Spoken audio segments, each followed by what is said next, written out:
another key principle is train by doing.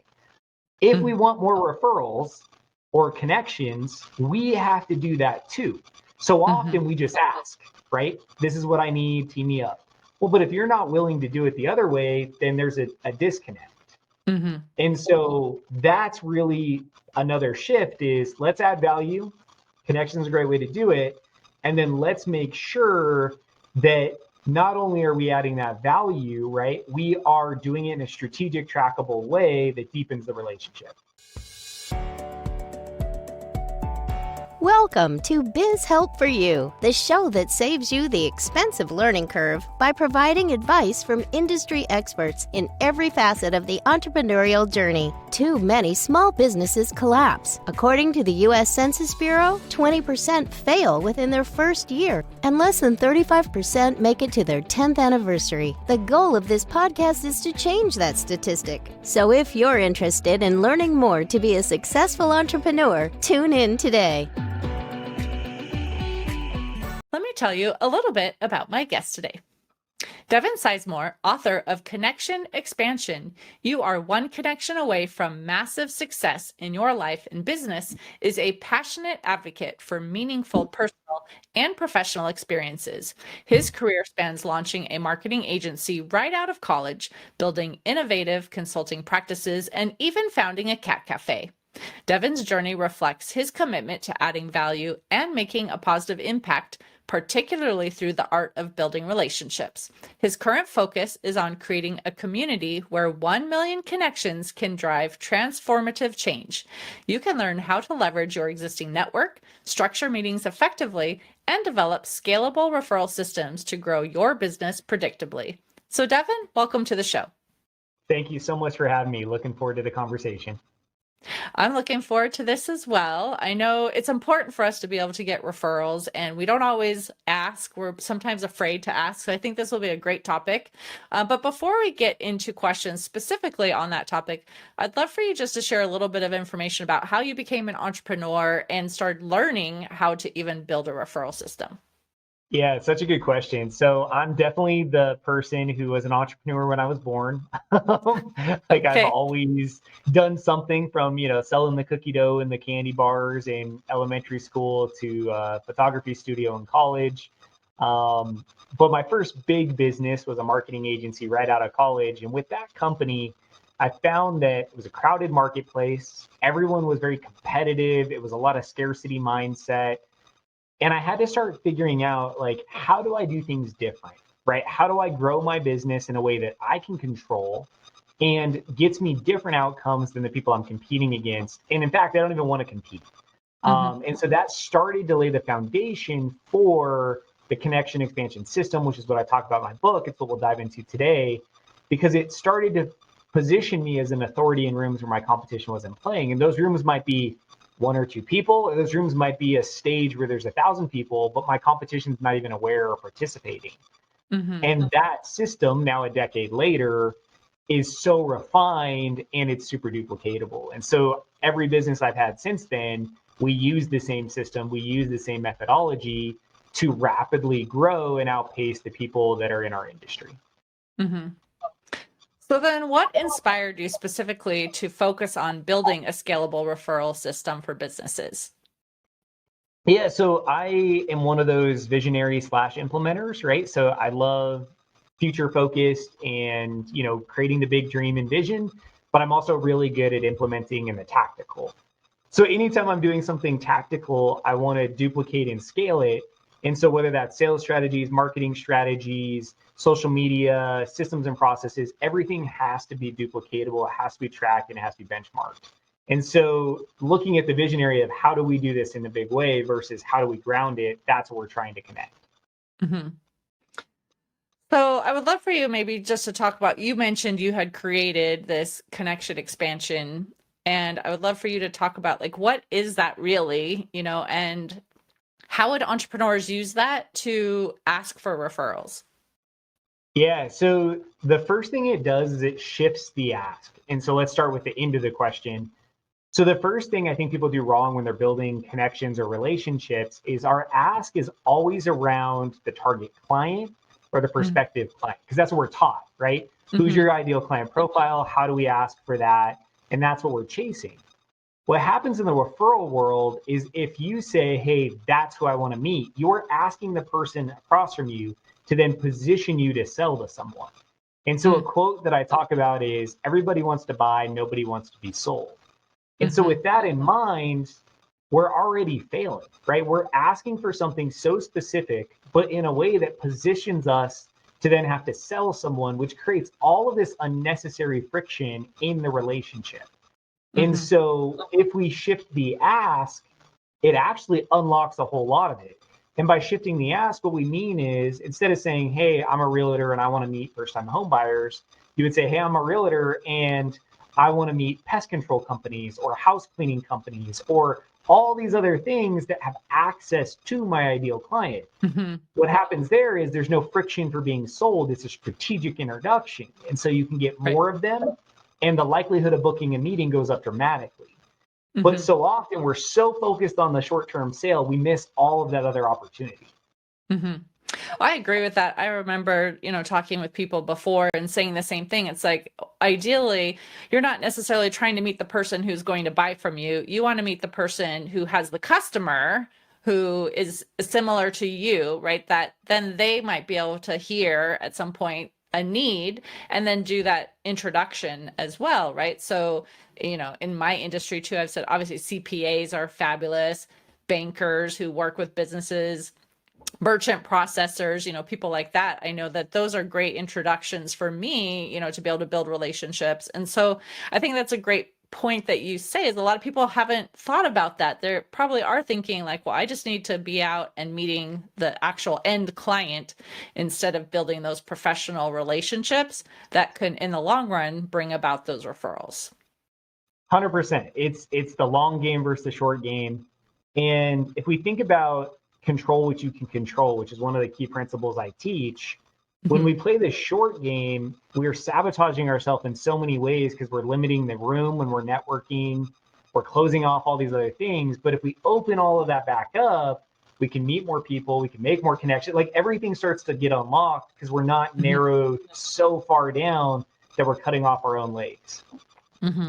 I think the problem is as well, a lot of people are never taught any of this information, right? Whether they're working for a company and they have to go out and meet people, or it's their own company, no one has really given them tips. And especially when we start as entrepreneurs, we're wearing like all the hats, right? We start a business, maybe we knew we were going to, maybe it just kind of happened, but then all of a sudden we have all these things we have to handle. It's, the sales and the marketing and the hiring and the, all of the interaction with customers. And there's just so many things. You don't have time to necessarily learn these traits and, systems and whatever it is you need to support you in that area. So I believe that's probably a lot of the problem as well. 100%. And the industry is all going one direction. And so naturally it's like, oh, I'm going to go that direction too. Instead of slowing down and going like, well, wait a second, like what else could I be doing? And so that's really why the book was born. That's why I share it is, my passion is empowering individuals and business owners to move ahead. And so if this tool or one snippet or one piece of language can unlock something that's holding you back, great. If you can implement it and get more out of your network, fantastic. That's what we're trying to empower. So obviously that's a big mistake, right? It's focusing, like I said, on the short game and who is my ideal client now and trying to have people introduce you to that person. But I'm sure there's a lot of things you have seen when it comes to building the relationships and being able to get those referrals. So do you want to touch on maybe what some of those common mistakes are? Yeah, so the ask was the first thing we talked about, right? So shifting the ask, that's definitely a key. The next thing is one of the core principles is always add value. And people mistake me when I say that. When I say always add value, usually you default to product and service, right? Oh, I'm adding value because I provide this thing. Great. When they raise their hand, yes, provide the value, right? But for everybody else, we want to add value as quick in a relationship and as often as we can. And adding value, the best way to do it is to make strategic connections.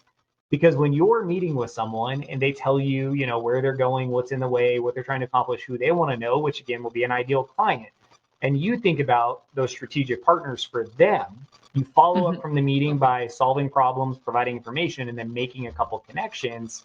You're deepening the relationship so quick, and you're showing that relationship that you bring value to the table. What that does, compounded through a whole bunch of relationships, is now your network is fully engaged with you. When you have an ask, they will respond, and they will likely make connections for you without you even having to ask, because another key principle is trained by doing. If we want more referrals or connections, we have to do that too. So often we just ask, right? This is what I need, team me up. Well, but if you're not willing to do it the other way, then there's a disconnect. And so that's really another shift is let's add value. Connection is a great way to do it. And then let's make sure that not only are we adding that value, right? We are doing it in a strategic, trackable way that deepens the relationship. Well, I love being a resource too. And so I've actually told my clients before too, if there's a need that you have, whether, it's an insurance broker, or maybe you need a business attorney or, whoever that might be, like feel free to reach out to me too, because I know a lot of people and I trust a lot of people, and I would be happy, to make that introduction. And I want to give my clients peace of mind, right? And so that isn't just what I do, like bookkeeping and payroll and, things like that.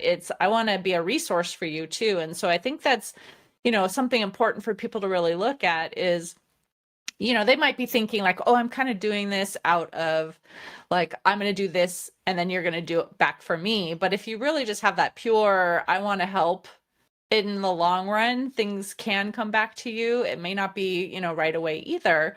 But I personally feel too, is that if you are doing things because you want to be a generous person and you want to help, then in the long run, at some point, they're going to want to help you back just because you've done things for them and they want to be able to repay and show their gratitude.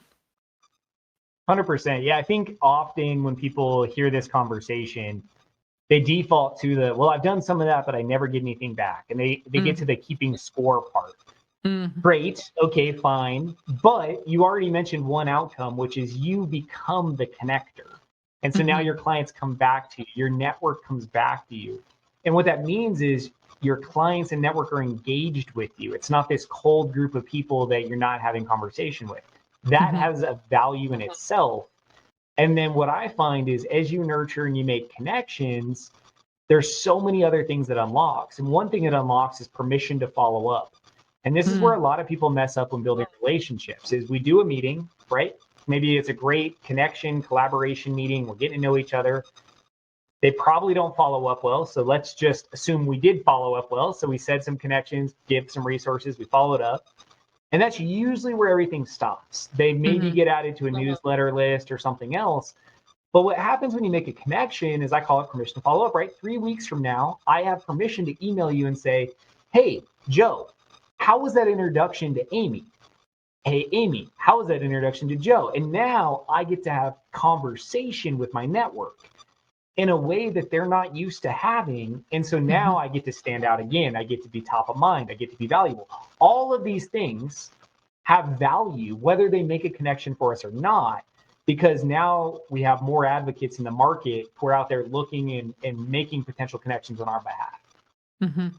So what do you think about if someone, maybe they know someone who does a certain thing and they think, well, maybe this would be good for that person, but that person has never actually expressed that need? Do you still recommend saying, sending an email or making a phone call like, I met this person or I know this person and they do this and I thought of you. I don't know if you need it, but here's, somebody that might be a good fit? Or like, how would you handle that situation? Because they haven't necessarily expressed it, but you think maybe it's a possibility.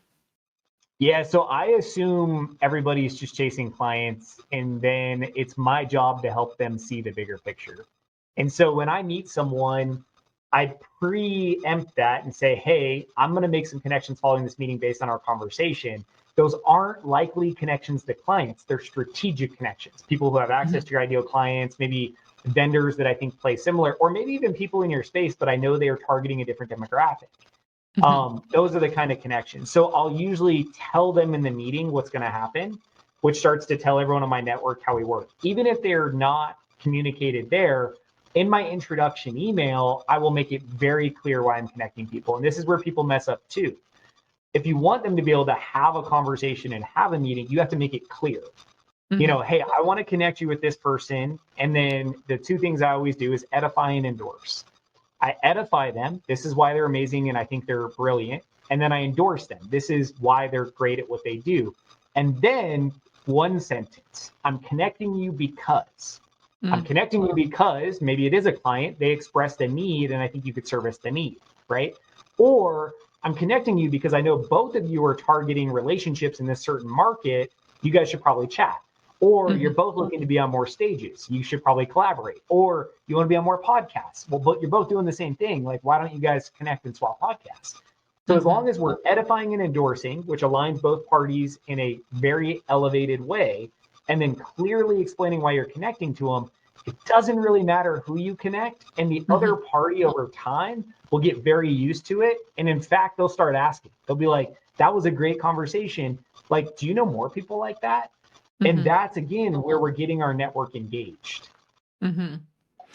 So obviously there are some in-person events that people will go to, and then there's now a lot of online, whether you're connecting through LinkedIn or, other social media channels, so do you have tips on, when you're in person versus you're online, like how to interact with people to build those relationships? Yeah, so the good news is it's exactly the same. I ask the same 4 questions in both environments, whether we're at a networking event, birthday party, the line at Starbucks, or a virtual meeting. I'm always asking the same 4 questions. What I find is a lot of people are not usually comfortable networking, and those who are tend to be extremely extroverted and talk too much anyways. And so it's actually a disservice. So in either environment, I have trained myself to just ask the same 4 questions. What do you do? How long have you been doing it? Based on how long they've been doing it, what'd you do before? Or you must love what you're doing.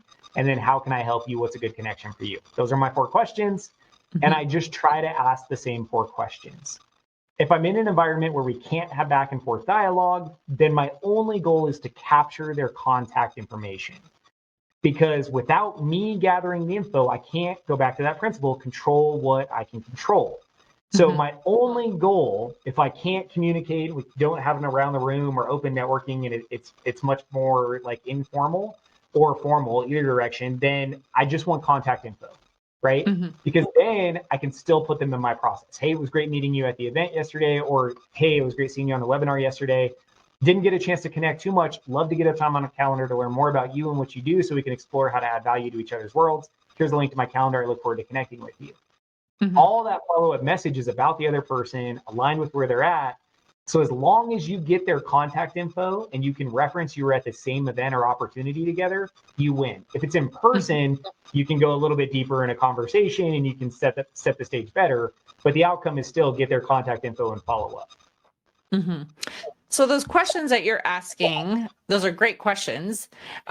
But someone may not remember all the details either. So like, do you recommend actually having like a notebook or jotting it in your phone and being obvious about that too? Or do you just try to quickly, after a conversation, write down notes somehow? Like, what do you recommend about being able to actually remember the information? I mean, if you talk to one person in that night, maybe you'll be able to remember everything, but maybe you have a few conversations and it's hard to remember everything that you learned. Yeah, so the good news is at a networking event, you don't need to be a rock star right away. You just want them to feel heard and you want them to understand you're going to bring value. And so the biggest reason you ask the 4 questions is it positions you as a listener, which then shows them that there's a relationship. And if you ask the 3rd question correctly, what'd you do before, or you must love what you're doing, they passionately get to talk about their story, their journey, or why they do what they do. That hook of energy will make you memorable. And so in their subconscious, you're planting that seed. That's all we're trying to do is plant the seeds. That way, when they get the follow-up email from you and it sounds and feels very different, they go, that's right, I did have a great conversation with that person. And yes, I'd love to schedule a meeting. Now, what I do, a couple tricks, is I ask for your business card when I ask how I can help you. And I will jot that piece down. And typically I'll jot down a visual cue. So Who do you want to be connected with? Great. I'll jot that down. And then I'll look at you and I'll find something visual that reminds me so that I can go back to that conversation because I'm visual. Mm-hmm. If I'm at a really big event where I'm like a trade show or a multi-day event, what I have is I have a contact form set up on my phone. And as soon as I'm done meeting you, I will take a picture of your business card and then I will type a quick note. Hey, this is what we talked about. This is why I want to follow up. Because at a quick event one day, like a night event, no big deal. Like we're going to get like a dozen cards. It's not overwhelming. A multi-day event where you may not follow up for a week, then that contact form is a great cheat code. Take a picture of the business card, type in a quick little note, send it to yourself. It'll stack all those contact form submissions in your email, and then you can follow up with them later with nice quick notes. Mm-hmm. So regarding business cards, I have two thoughts. One, sometimes you have cards that you can't even easily write on, right? Because they have that like glossy kind of paper, or it's a dark color, or, you know, there's like reasons why maybe you can't jot down a note. So I guess my first question would be, how do you handle that then when you can't really put notes down on a card for some reason? Yeah, again, my only goal is to get the info. If that's all we accomplish, great. If we can take notes, that's a bonus because it'll just make our follow-up better. But really, all I care about is, did I get your card and is there an email address on it? That will get you into my CRM, and then I can send you the follow-up email, which then means we can book a meeting. And in the meeting, yes, I'm going to take a notepad where I'm going to take detailed notes. I may have to repeat myself and ask a lot of the same questions. That's all great. So don't put too much pressure on yourself. Like pat yourself on the back for booking the event. Pat yourself on the back for walking into the event, because sometimes you don't even want to get out of the car. And then just pat yourself on the back for getting people's contact info. Anything beyond that, it's a bonus. So my other thought I was thinking was, nowadays, a lot of people don't even have business cards anymore. They think they're not, needed. We could just, connect other ways. So in that case, if you're talking to someone and they don't have a card, like how do you get their information? Yeah, so I let them drive and then I adapt. And so a lot of times they'll pull out like a doc card, right? Which will happen where it's like scan the QR code or tap. It'll pull up their contact info, which is great. I'll take a screenshot right away. So all of my recent photos will show that. Sometimes they'll be like, let's connect on LinkedIn. I'll go, hey, that's great. And then I'll just ask them, do you check your LinkedIn messages often? Because I find that a lot of people miss those. What's a great email for you? And then what I'll do is if they connect on LinkedIn, we'll connect and I'll shoot them a message with the email address that they just said, and then I'll take a screenshot of it. So my big tip there is however they connect, it usually ends up back on your phone. And so as it does, take the screenshots of wherever they connected with you, but make sure there's a direct path to communicate with them, and ideally an email address somewhere in there. So if they share their contact with you, scroll up real quick, make sure there's an email address. If it's LinkedIn, ask them the question, hey, do you check your LinkedIn messages? If not, what's the best email for you? You got to get an email address unless you want to make phone calls or gamble that they're going to follow up in LinkedIn. And even then, it's fine. At least we can message them in LinkedIn. At least we have permission to follow up. And our message will feel different and not be salesy, so that can go there. But that screenshot on your phone is a super trick. And I use that all the time because then I just go to recent photos and then I can just address them and delete them. And I know, okay, look, I took care of as many follow-ups as I could from last night's event. And again, at least I captured 2 or 3 more people to connect with than I could have before. Well, and I think while you were talking earlier about your 4 questions, and you also mentioned sometimes, extroverts talk a lot, and then sometimes it's hard for people to get out of their car, and so yes, as introverts, I'm one of them. When you're going into an event, especially if you don't really know people there, it is intimidating sometimes, and it's hard to know, what to say. And so having those questions, I think, is really helpful just to be able to have kind of a guide. But, do you have a tip, like I said, maybe for the introvert who is scanning the room and is like, well, everyone's kind of talking to someone already too. Like, how do I even approach someone to start having that conversation? Because that could be a scary thing. Yeah, your quickest goal, if you know no one in the room, is to make a friend. And so you need one advocate in the room because usually they can help. The easiest way to do that is to find the food and drink if there is some, because that's where people are gathering. And it creates an instant conversation because it's a common thing to talk about that's not the weather. because that's the usual go-to, right? So if you can find the food or drink and someone else is there, you can be like, oh, have you tried that? That looks awesome. Have you been to this event before? And that to me becomes like a great icebreaker question. Hey, have you been to this event before? No, it's my first event. Oh, me too. Right. And so now we're like bringing down the barriers and going, that's awesome. Like, what do you do? And now we're getting into the rhythm. Or, yeah, I come to this event all the time. That's amazing. You could ask them the questions. Then at the end of all your questions, you could say like, hey, like, is there anyone in the room I should know? Like, could you introduce me to someone else? You can just ask. And what you'll find is they're super excited for that ask because it gives them permission to look like they're adding value in the room, and they're probably just as uncomfortable as you. The other thing too is the little guy or woman that's on our shoulder talking to us is telling us a whole bunch of lies about this situation. And everyone's uncomfortable. No one's actually really good at it. Everyone feels out of place. If they're talking to someone, they're probably stuck in a conversation and don't know how to exit it anyways. And so it's totally okay to walk up to, if you've seen the open and close, right? So if there's 3 people or 2 people, right? As long as they're facing the room a little bit, that's an invite to come in and you can fill in the opening, right? And listen to the conversation. And then typically one of them will invite you. Now, if it's closed, if they're talking like this, they're not trying to connect with anyone else. Maybe they are talking about something personal. So if you're new to networking, go look at opened and closed conversation body position. That will help you look for visual cues. But if you're looking for a cheat code, find the food. So for those who are on audio, when you said standing like this, you mean basically face to face and not really a lot of space around them, right? Just for those who didn't get to see the visual.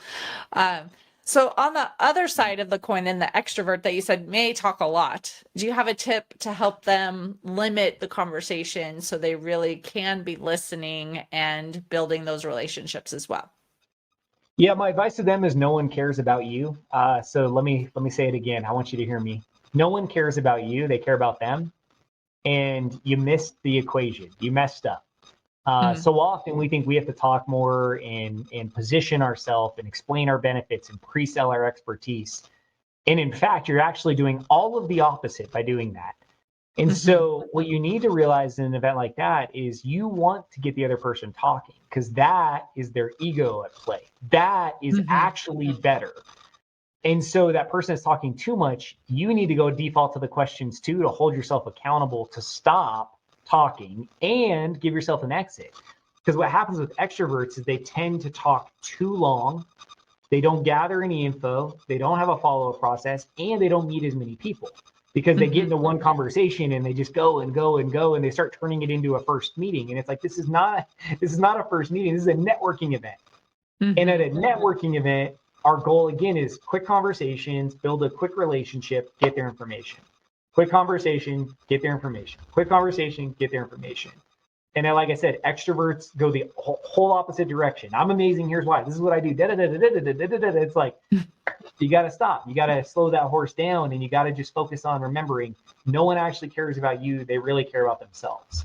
And so play into that and get their contact info. That's what we're trying to control at this event. And again, you just got to shift what your goal is and default to the 4 questions because it'll help keep you into a 3 to 5 minute conversation. Perfect. Well, I know we're coming close to the end of the time we have together. So I wanted to ask if you have an offer that you would like to extend to our listeners, and if they want more information or they want to connect with you, how can they contact you? Yeah, definitely. So a lot of what we talked about is in the Connection Expansion book. Connection Expansion book on Amazon, Devin Sizemore, paperback, hardcover, audiobook, ebook, grab whichever one makes sense for you. All the scripts are in there, the follow-up, the tempo, the whole process. I don't hold anything back. It's all in the book. So if anything we talked about, you went, that's interesting, grab a copy of the book. My offer, if you're listening, is I run a connection group called ACES Connection Group. If you mention that you listened to this and that's why you joined, I will give you a 30-minute strategy session to make 3 connections to fast-pace your network growth for all of the listeners of this podcast. So again, just make sure when you sign up, you shoot me a message and say, hey, Devin, I heard your conversation with Candy and I'm following up. And then any other contact, devinsizemore.com, DevinSizemore.com. All of my stuff's on there. And I wouldn't be a connector if I wasn't open to meeting you. Perfect. Well, thank you, Devin, for being a guest on my show and, talking on this topic. I really appreciate it. Thank you so much. And to the listener, if you enjoyed today's topic and you want to hear additional information, you can find access to exclusive content in the show notes. Thank you for tuning in today. Would you please share this episode with those you know and leave a review on your favorite platform? And if you find our show informative, would you consider being a financial sponsor to help me continue my mission to educate business owners?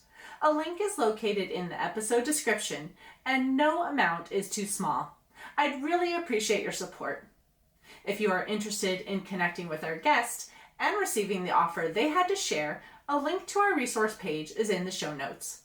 Finally, if you have any bookkeeping or payroll needs, reach out to us at 310-534-5577 or contact@abandp.com. My team and I are eager to assist you.